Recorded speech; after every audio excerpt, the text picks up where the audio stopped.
참 예수님, 네, 사실 원래 오늘 묵상 나눔은 생략을 하려고 했는데, 왜냐면 제가 이제 원래 내일 새벽에 비행기를 타고 이제 콜롬비아 가서 이제 월요일부터 금요일까지 이제 동기 신부랑 휴가를 보내기로 했었는데, 이게 주말마다 로드아일랜드에 눈 폭풍이 이렇게 오네요. 그래서 모든 비행기, 그러니까 내일 새벽 비행기가 다 취소가 되고요. 그 다음날로 옮겨져서 하루 약간 여유가 생겨서 이렇게 또 묵상 나눔 해볼까 합니다.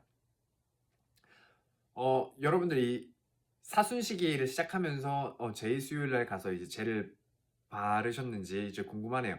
여기 미국은 특히나 이제 사람들이 되게 중요하게 생각하는 것 같아요. 그래서 각 성당들도 미사 대수를 늘리고 이렇게 약간 대축일처럼, 의무 대축일처럼 사람들이 이렇게 중요하게 생각을 하면서 머리에 젤을 바르러 옵니다. 근데 그 모습을 보면서 궁금한 점이 생겼어요. 여러분들도 이런 궁금증 한번 가져보셨는지 모르겠는데, 사람들이 이렇게 다 중요하게 생각하고 성당에 다 나오는데 왜 교회는 이 제2수요일을 의무대축일로 지정하지 않았을까 하는 생각을 해봅니다. 이게 뭐 여러 가지 사목적인 이유, 전례적인 이유, 이 여러 가지가 있겠지만 그냥 영성적인 차원에서 한번 접근을 해보고 싶어요.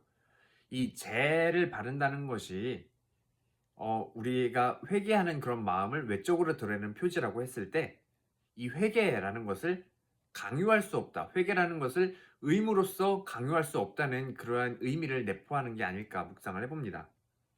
그래서 이 회개라는 것, 하느님께 돌아오는 것은 마음에서 우러나는 것이어야지 누군가가 강제로 회개하라고 이렇게 윽박 지른다고 해서 회개하라고 의무감을 부여한다고 해서 회개가 자연스럽게 일어나는 것은 아니죠.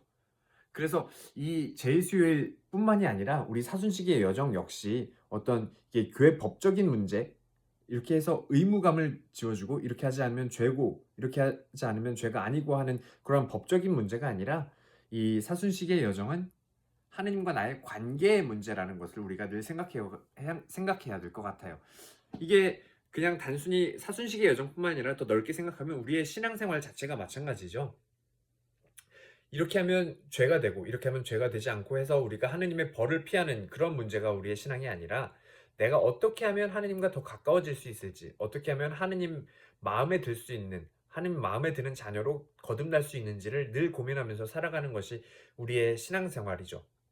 그래서 우리의 신앙생활은 하느님과의 관계다라고 이렇게 정리할 수 있는 거예요. 그런 관계의 차원에서 오늘 제 1독서를 한번 바라보면 원죄의 이야기가 나오죠. 그래서 뱀이 그렇게 이야기합니다. 하느님이 이 동산의 모든 열매를 먹지 말라고 했는데 그 말이 사실이냐? 그러자 여자가 대답을 하죠. 아니다. 이 에덴 동산에 있는 모든 열매를 먹어도 되지만 그 한가운데에 있는 그 나무의 열매만은 너희가 죽지 않으려거든 쳐다보지도 만지지도 말아라 하고 말씀하셨다. 이렇게 응답을 해요.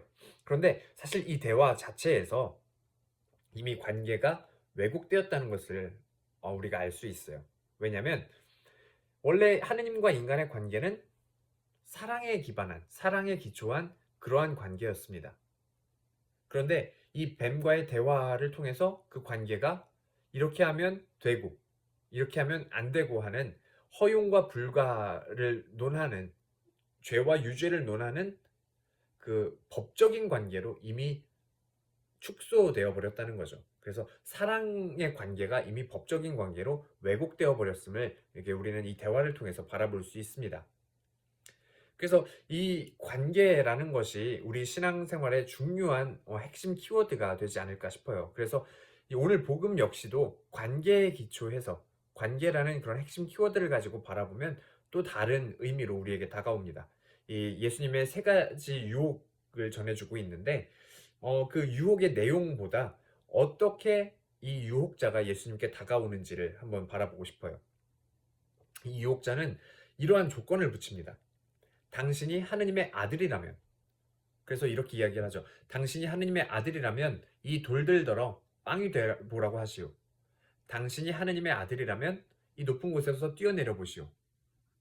당신의 천사들이 지켜준다고 하지 않았소. 이렇게 이야기를 해요.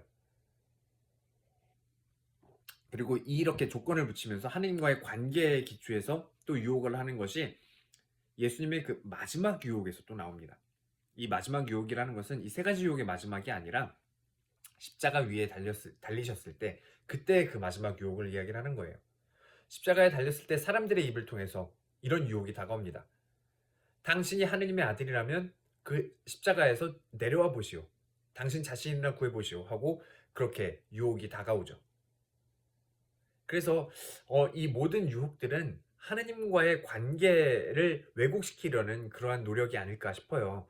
그래서 어 이게 단순히 예수님이 받으셨던 그 유혹이 뭐 배고픔에 대한 아니면 하느님의 그런 능력에 대한 그런 유혹이 아니라 하느님과의 관계 안에서 주도권을 쥐고 하느님을 좌지우지하도록 그렇게 만들려는 그러한 유혹이 아닐까 싶어요.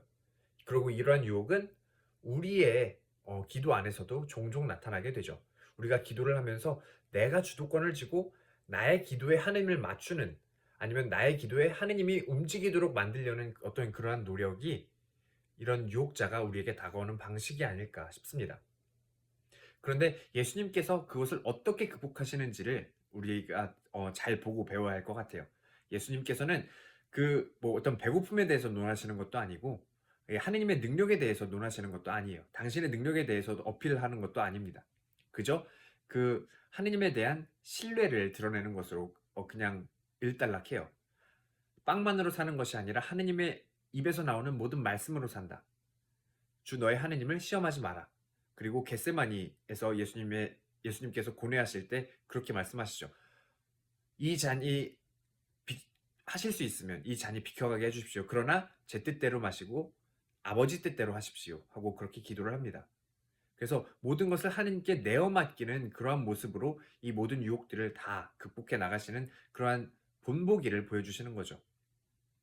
그래서 이러한 모습을 우리는 영성신학의 그런 용어를 빌려서 쓰면 수동의 단계라고 이야기를 해요. 하느님과의 관계에 있어서 수동의 단계라고 이야기를 하는데 이 수동은 그냥 아무것도 하지 않는 무기력한 그러한 수동의 자세가 아니라 내 모든 것을 적극적이고 능동적으로 먼저 내어 맡기는 그런 능동적인 의미의 능동적인 그런 관계를 넘어서는 수동의 단계를 이야기를 합니다. 그리고 그러한 수동의 단계에 이르렀을 때 우리는 뭐 하느님께서 이끄시는 대로 내가 나아갈 수 있는 나를 온전히 내어 맡길 수 있는 그러한 진정한 의미의 신뢰를 우리는 맛보게 되는 거죠. 그래서 이번 사순의 여정이 여러분들이 온전히 능동적이고 적극적으로 여러분들을 하느님께 내어 맡길 수 있는 그러한 수동으로의 여정이 되었으면 좋겠다는 생각을 해봅니다. 그래서 나를 조금 더 내어 맡길 수 있는 그런 사순시기 보내셨으면 좋겠습니다. 아멘.